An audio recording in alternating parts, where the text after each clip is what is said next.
trusty YouTube family. Can we call today a rainy day play day? A rainy day play day. Yesterday I went to a place called the Scrap Exchange in Durham here in North Carolina. It's basically where you find a bunch of fabric and crafty materials. It's a shop, it's kind of like a thrift store for crafty stuff. So it was started by a couple of teachers, and they decided that there was like a need for paper and scissors and stickers and glue and fabric and thread and zippers and all kinds of everything that you can think of. It's basically like a Michael's/Joann's junk house that you find loads of good stuff at. And so we're running tight on our budget, so I picked up a bunch of fabric. None of them match, but they're kind of similar. They're all this like crema, kind of ivory colored fabric and have like a floral print to them. They're a little bit heavier, so it's like an upholstery fabric. And I am going to sew our curtains today for real. So I'll probably undo the ones that I did in the back and redo them in this fabric. But I'm going to start here in the front for right now because we have our heater going. All the heat just goes straight out the cold windows at night, so we want to really be able to insulate this front as well as have some privacy at night once the lights are on. I don't know if you can see very well, but I painted some of these beams here white. So I'm going to show you how to thread a machine. I'm pretty nifty at sewing. I have my own business, Moonflower Child, where I was hand making clothes for the last like 4 or 5 years, from like everyday wear to bridal to menswear to kidswear.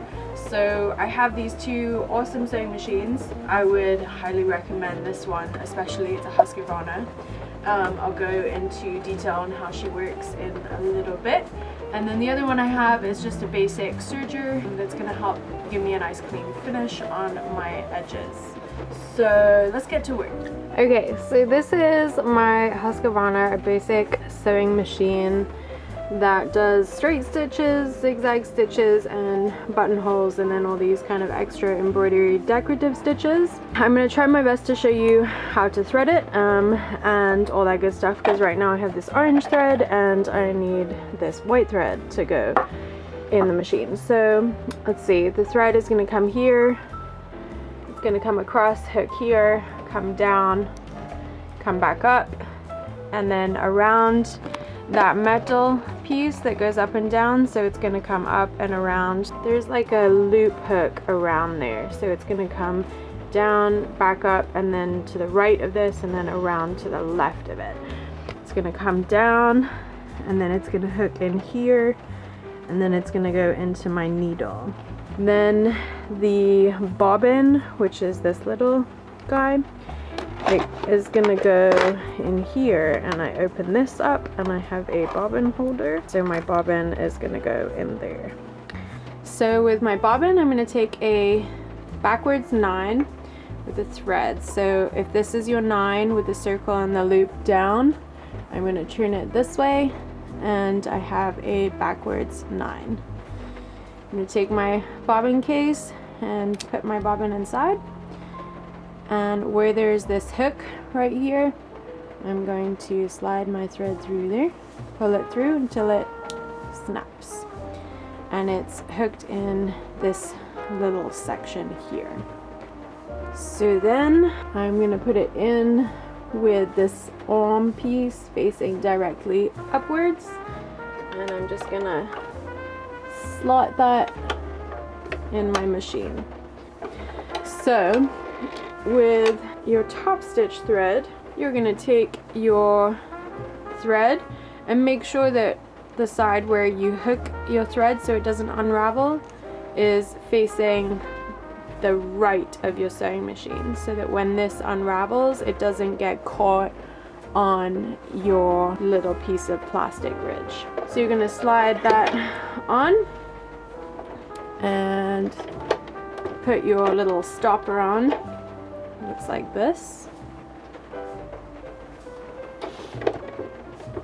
Hook over into the metal, down, up, around, down, and then it hooks down here before it goes into the needle. And I always snip so that when I thread my needle, it should go right through. And then you have 2 prongs on your foot, and you're going to slide the thread directly in the middle. Pull it to the back, and using your hand twerk here, you're just going to hand wind it towards you. Okay, technical difficulty, she's getting stuck on something, so I'm going to have to dissect her. So I'm not entirely sure what was wrong with it, but I just opened her up and was about to start troubleshooting, and she works again. Guess something must have just been stuck. But nonetheless, that is the inside of a sewing machine.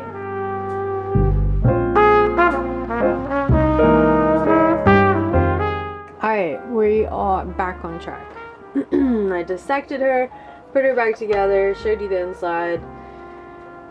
So we were doing this. The bobbin goes in with the arm up. Snap. Hopefully we won't have any more struggles. Using your hand crank, roll it towards you, always towards you, never away.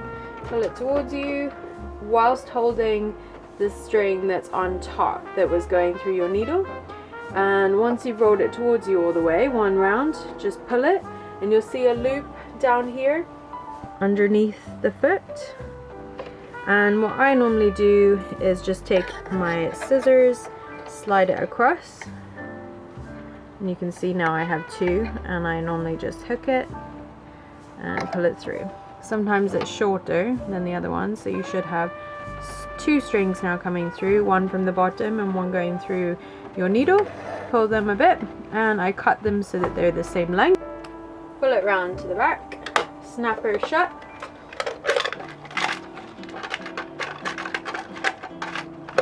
Put your little storage box back on, slide it, and you should be good to go. That's that machine. Now this machine. This one has 4 big spools on it, and I'm going to show you how this one works. It's way more complex, but totally worth it for a clean finish. This one, it snaps back and forth here, and you can open it like that. Turn your light on. And I used to have a table lamp because it definitely helps. You really want to be able to see inside of here. And normally these types of machines come with a pair of tweezers. You will want to keep those.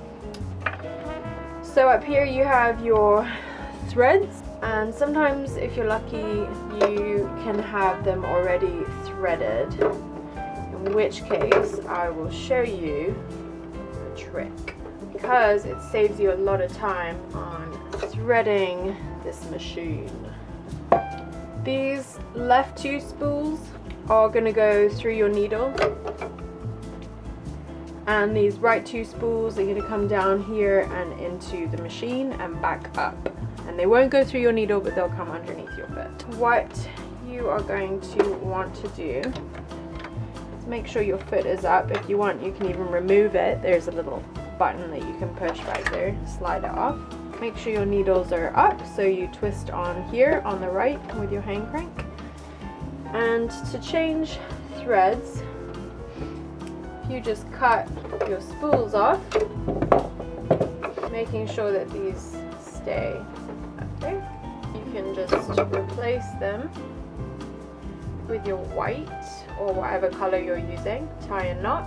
With these first 2, you're not going to want to press the pedal and let it run through. You're going to want to pull them here at your needles, snip, and grab them to pull through, so that they get pulled through here without you having to rethread it. Oh, and sometimes your knots don't work as well as you'd like and they come undone. So you hook it round back, pull it through the tension here, pull it down to hook it, and it's color coordinated, so blue goes with blue. And then there's 2 little hooks down here before your needle. Loop them in. Get your old thread out of your needle. pull them through here with your hands, and hopefully these knots will stay together, and this whole thing will run down and through your machine that you've already threaded from a previous time. So pull it nice and steady all the way through, and now we have white thread in the machine instead of brown thread. Cut, thread your needles. Here is where sometimes your tweezers come in handy. Your tweezers also come in handy when you have to rethread the entire machine from the inside. You'll definitely need them to be able to extend your reach. Once you have all your 4 strings here, white coming down through these, this is your tension, and then these 2 hook down and they'll connect down through here, through all of these pegs. You really just have to follow the instructions that are here. Can be quite tricky on the first go, but once you get the hang of it, it's quite simple. And these 2 threads come down this way, hook around, back up through here, and then down into your needle.